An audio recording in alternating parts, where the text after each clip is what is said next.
everyone. Welcome to HTL. I'm Deborah Gardner, your host here on Hospitality Today Live. And it is Thursday, September 23rd. Thank you so much for joining us throughout this incredible day of being very, very proud and honoring the women all through the world when it comes to hospitality, because this is the first ever International Hospitality Women's Day as a live broadcast event, recognizing women around the world. It's a big celebration day for all the achievements that they have accomplished, and a call to action, accelerating women on the international stage. Hospitality women are making a difference. And now it's time to show just how essential women really are in the hospitality industry and the world with our next guest from Washington, D.C. And I'm talking about Melissa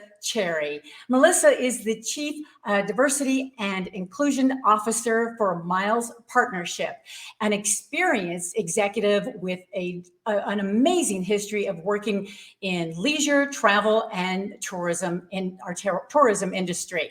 And today, what Melissa is going to talk to us about is the importance of DEI in tourism and, of course, the meetings and events industry now. She's going to also share with us her thoughts and perspective of the future of tourism and travel. And also, we've got some unique questions for her as well, like, what would she have wished she had known when she first started this career? Tips and so much more. So we want you to stick around. Don't go far. We'll be right back with Melissa Cherry.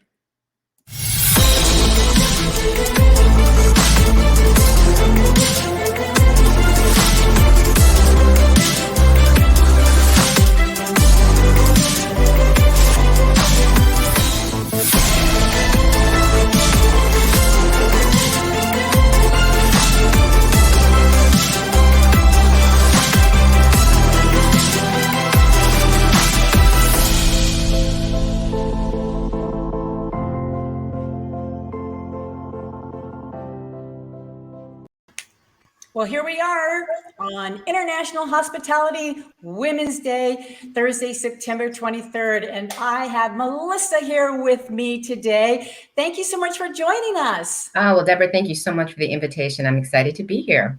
Well, we're excited to have you representing the United States, since we have women from around the world here today. You are right here in our backyard, and we so appreciate you being here. And we want to know so much about DEI and your new position with Miles Partnership. But first, I know our viewers and all the hospitality women out there worldwide want to know a little bit about your background. Can you share that with us? Yeah, of course. Actually, I started in the industry just about 25 years ago, just over 25 years ago. I was really a big, in the arts. I started with a degree in art history, I had a master's, and I kind of bumped into this by accident. But my career has been focused on really leisure marketing, being in both Los Angeles and Chicago. I spent time at a museum. So a lot of my space has been around marketing, communications, messaging, brand positioning. And just recently, I was a chief operating officer at Destinations International, which is the official trade association for convention and visitors bureaus globally. Well, and that is really interesting because the Destination International just had, I believe, their annual conference in the Baltimore area. And from what I understand, that was a rough ride trying to get this to happen. I think there were several times it probably wasn't going to happen, but it seemed like you all pulled it off by your planning purposes around safety and security, and ended up with what, like 900 in person, 300 virtual, something like that. I think it was a big, huge success. Yeah, I mean, it was the roller coaster with COVID and planning meetings, and the random kind of inconsistency in terms of policy and jurisdictions has been quite an interesting, ride for us. And just the fact that, we weren't really ready for what really hybrid meetings meant and planning that. I mean, that is a second meeting in itself to plan in addition to a face-to-face meeting. And, it was quite the ride. We had to move our destination, we weren't even going to be in Baltimore this past year. We were scheduled to be somewhere else. So we quickly had to do that change, and just the resources available, for the CVBs to help support us. Baltimore was an amazing city to have a meeting in. It's right in our backyard. DI is based in Washington, D.C. But it was a lot, and it was a lot of a huge learning curve for not only me, but my meetings team at the time, and the education team, and everybody really on staff. It was something new every day. And then having the safety precautions, and those forever changing, and not knowing if they were going to move. And, it was just, and people having meetings in Florida versus California, and then having them. I mean, it was a lot. Yeah, it was. But what a great city to have that conference, because you're right there with, John Hopkins right there, University of Maryland Medical Center right there. You have the local health authorities there. You've got the mayor involved. Atlas Group did an unbelievable job with all, the outdoor dining and experiences like that. So I say kudos to you all for pulling that off. It made, national news here in the US because it was such a great success. So congratulations on that. Yeah. Now, and thank you. Yeah, go ahead. No. I just really wanted to emphasize, we could not have pulled off that meeting without that team in Baltimore. They really were the ones to bring in the mayor and the city services to make sure we had everything. Yeah, it was awesome. That is so cool. And that's what it's probably going to take, right, Melissa? Because these hybrids are not easy. It's 2 meetings in one. Right. And to try to emulate, them together is such a tough thing to do. And I know, not only is it tough, but it's not a favorite for, planners to even do it right now because there's so much involved. But I just don't know if it's going to be something that, it's going to be another whole team that's going to have to come on board for every company and organization, the hybrid team and the in-person team, because for meeting and event professionals to continue this, they're going to run themselves ragged. Yeah. I would say the verdict is actually out on that. From the experience I had in the team, my takeaway from Baltimore is that people really still want to meet face to face. That is a priceless experience that you can't recreate in a virtual environment. And you just, we're an industry that meets, we're an industry that goes to destinations. And so, in our case, I don't know, kind of moving forward, but I'm not on the team that all hybrid is about to be what the next move is for our industry. I think people are going to see the value in face-to-face, and they're going to find other ways to bring content to their attendees or their consumers or their clients, whatever it may be. But this isn't the answer to everything. I think we're still going to go back, but looking at how we do meetings better face-to-face, right. I think. That's a very good point. And I think that's the key right there. The goal and objective is how to make your meeting better, whether it's hybrid, in person, or the combination, whatever. That is a very, very good point. So let's talk about DEI. This is your specialty. You're the expert at this, and I know it's going to be very critical for our industry moving forward. Why is that? And how can not only the meetings industry, but tourism, travel understand DEI? Yeah, I think for the entire industry, what we've learned over the last year is that it's really going to be really critical for us to innovate as an industry in order to see growth. And I think in order to do that, that's why diversity, equity, inclusion is going to be really, really important, is that you have to really look at kind of how you're going to drive in a competitive market, people to a destination, be it for leisure or for a meeting.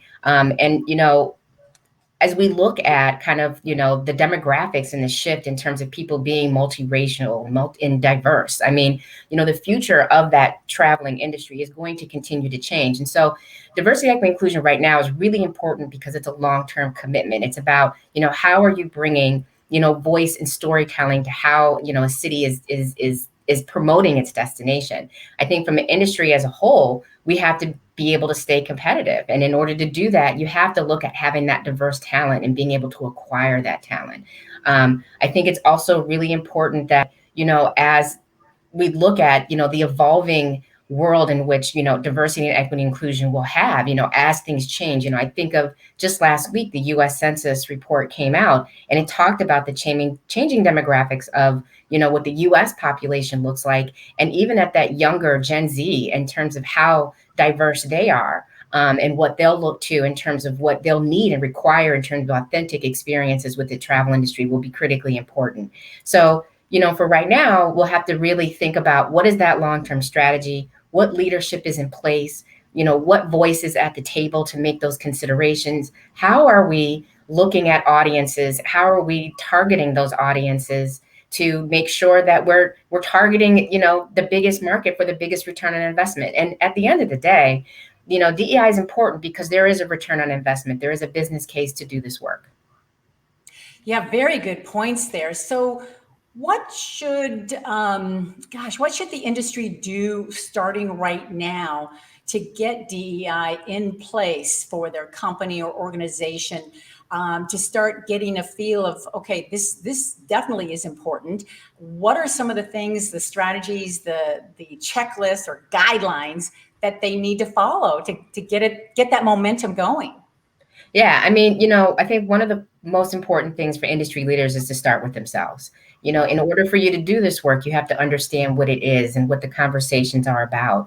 And there's been many conversations over the last year and a half, but it's better. It's about having that deeper understanding. And as leaders in the industry, you need to have that deeper understanding to actually facilitate change. And so I think, self-awareness, education, professional development, whatever that route may be, I think it's important for people to kind of take that first step.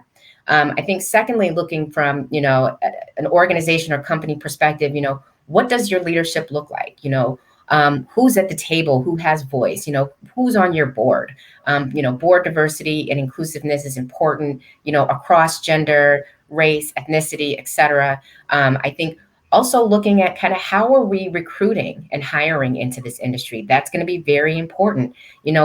What are we looking at? Where are we looking for talent? We're very used to looking for talent in traditional ways, and we're losing young, bright talent to other industry verticals like technology and, just all kinds of different spaces. And we need them in the tourism industry. So that workforce development and that talent development and, keeping that retention is going to be really, really important. And then I think just, again, I kind of mentioned this, but that competition is going to heat up in terms of, again, where do people want to travel? And so, looking at how you're doing your media buys, how are you doing your strategies where it's not a side of inclusion or a side of diversity, it's actually part of that general buy and making sure that you're able to diversify that. I mean, that is where the growth is going to be when you look at visitation and, economic impact. Good points. Very good points. So it starts at the top, and it can work its way through the organization. So it really puts leaders in a position where this has to happen.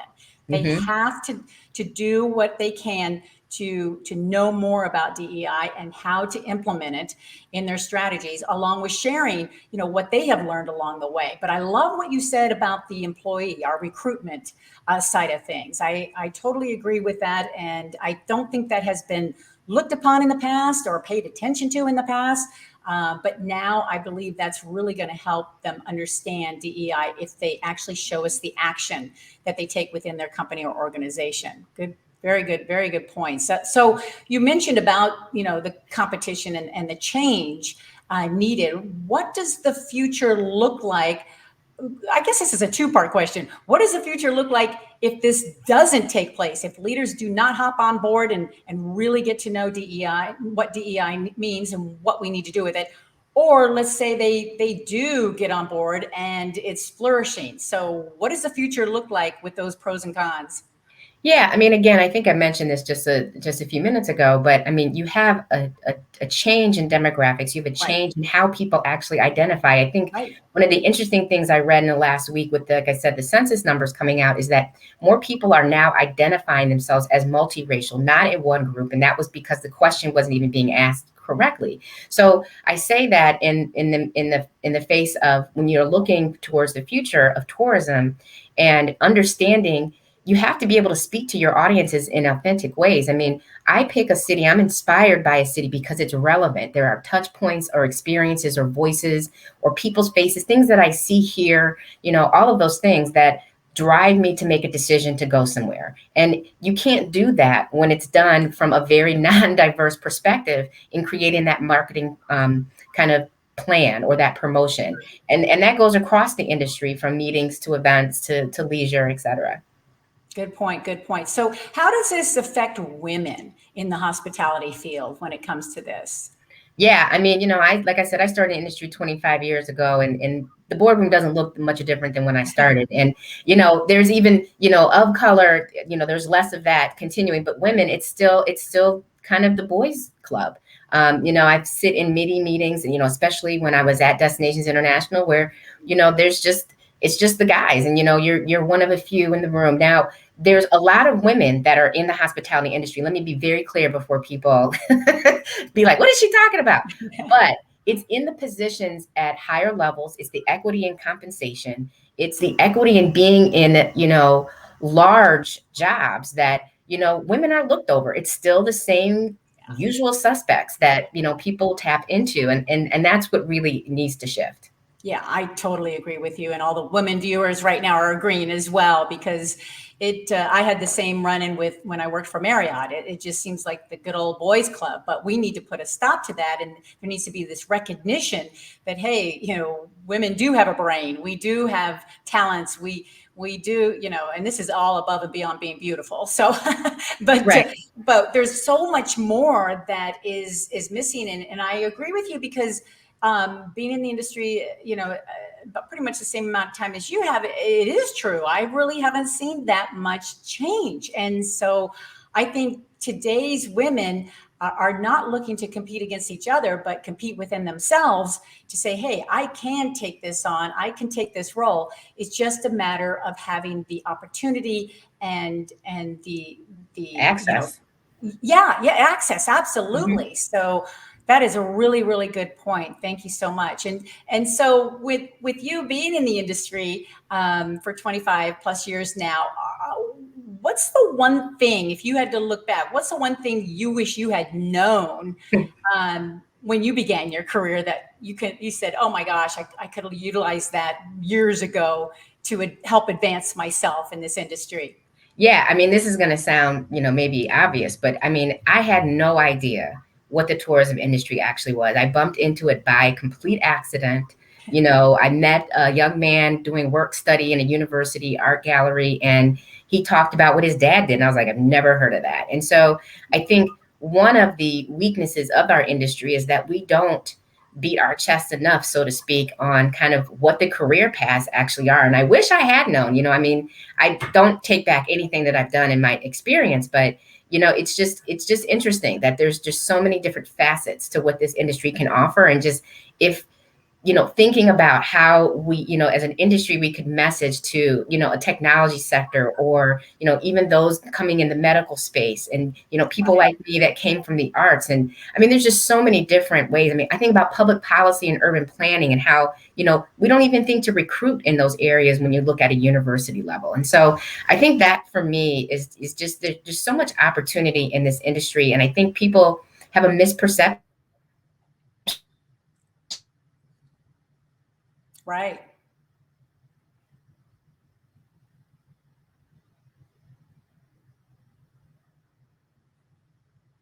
Yeah. I think you're right, Melissa, because I have a tendency to want to know that gosh, looking back, the women that have this type of opportunity to be in the hospitality industry and really take it by its reins and do what they want to do within the industry. If we only had the knowledge of what it's about, what's available, where are the opportunities, I think that would make a huge difference. And that's something that can be done now more than ever. So I would imagine, though, growing up in this industry pretty much, have you had any mentors or women that you have followed that help you gravitate toward this industry more and more? I've met more probably male mentors, sadly, because just the state of what we just talked about. But That's when the truth. yeah, it is. It is. I mean, the opportunities I have been to, to the the appreciation I have to two men, that I've worked for in positions in the past, and that was in LA, and that was just in Chicago and at Destinations International. So but women, definitely, I think, I look up to a lot of the CVB leaders, the Convention Visitors Bureau, looking at Julie Croker in San Diego. I mean, she is just a amazing powerhouse. She knows what she's talking about. She knows what she's doing. It's just great to have and hear women speak from authority in the way, Martha Sheridan in Boston, Vic Isley in Asheville, Maura Gass. I mean, there's a lot of women that are doing a lot of work. And they're so busy doing that work, you just don't hear a lot about it. So I think that's the hard thing too, is that a lot of women end up being working executives. And what that means is that they're rolling up their sleeves, they're doing the work. They're not just making the appearances and doing the speeches. They're actually digging in and doing that. And sometimes you don't hear about all those details. And so I think that's the courageous thing about the women in our industry, is that, there's that passion and dedication to be, that deep into the work. Yeah, and thank you so much for acknowledging these women, these beautiful and brave and strong women that are out there making a difference. I think that the industry magazines and all these e-blasts that are coming out there need to gravitate toward these type of women and really help put them out there as well. So hopefully that will become known just from this episode alone. So thank you so much for bringing that to our attention, everybody's attention, as a matter of fact. But I know how fast this interview is going, and again, so happy that you are here with us. One more question. Yep. Now that this first ever International Hospitality Women's Day has been born, not only within this live broadcast event, but recognized all around the world, what does this day mean to you? Yeah, I think what this day means is that, Deborah, you're really creating a platform for voice. And I don't think enough that we actually, as women, have a voice to really, again, bring that authoritative experience and expertise in terms of what we do. And I think that, the fact that it's highlighting that and being able to actually almost be an ally to support that is what's really important about a day like today, is elevating what work women are doing globally around the world in terms of this industry, what that impact looks like. I mean, I just kind of mentioned, you often don't see that. You don't see the articles profiling a lot of this really great work. And so I'm excited to be included and participate in a conversation and hopefully help elevate, women's voices so that we can continue to bring this industry forward, to make it more innovative, to actually, to see growth, and to really use that diversity and inclusiveness and the approach to really equity in our industry to kind of move it forward. Well, that's great. And I love that. That really makes a lot of sense. And just having you here participating really, really helps. You are actually making a difference, because hospitality women are making a difference. We just need to get out there more and make it happen. And why not take the reins and do it ourselves? And that's the whole purpose of getting this International Hospitality Today out there. So thank you so much for sharing that. And I know our viewers would love to stay in touch with you and know more, because DEI is here today, and it is going to stay in the future above and beyond any other topic that I know of here in the industry. So I'm sure people would really like to talk with you to get it started within their company and organization, spread it among the entire industry. So I want people to make sure that they get an opportunity to contact you. We do have in the scroll here couple ways: your email and your website. Any other way that people can connect with you? No, that's pretty much it. I'm a social butterfly, but in person mostly. So yeah, feel it's free all to about reach face to face, right? Yeah. Love the fact about face to face. So this is great. This is great, and I know that the in-person, it means a lot to everyone as well, and we want to make sure that we get a chance to hug and kiss again. My husband always says I'm in a huggy kissy industry. Yes, and it's he true. is right about that. And we really, really enjoy doing that. And I miss that tremendously. So I hope to get the opportunity to see you in person very, very soon as well. So thank you again, Melissa. You are a brilliant and beautiful woman. We really appreciate you being on this show to help celebrate our first ever International Hospitality Women's Day. Thank you for joining us. Thank you, Deborah. Thank you. Well, there you go. You just got a chance to have we just had a brief conversation here with Melissa, and look at how much you probably learned already. I know I have. And so I hope that you will reach out to Melissa and share your story and or want some help on getting DEI into your company and organizations. Take advantage of that and make that happen. Or also just to talk about women issues, challenges, or situations. That's what we need to do here in the hospitality industry. So we really want to make sure that you get that opportunity, and why not? And if you really like this conversation, please share it with others as well. And if you got some comments or suggestions or want to be involved, well, hey, contact us at hello@hospitalitytodaylive. Again, thank you so much for being with us on this special day. And we've got more guests coming up as well. So don't go away very far. We will be right back very, very soon. Have a great day.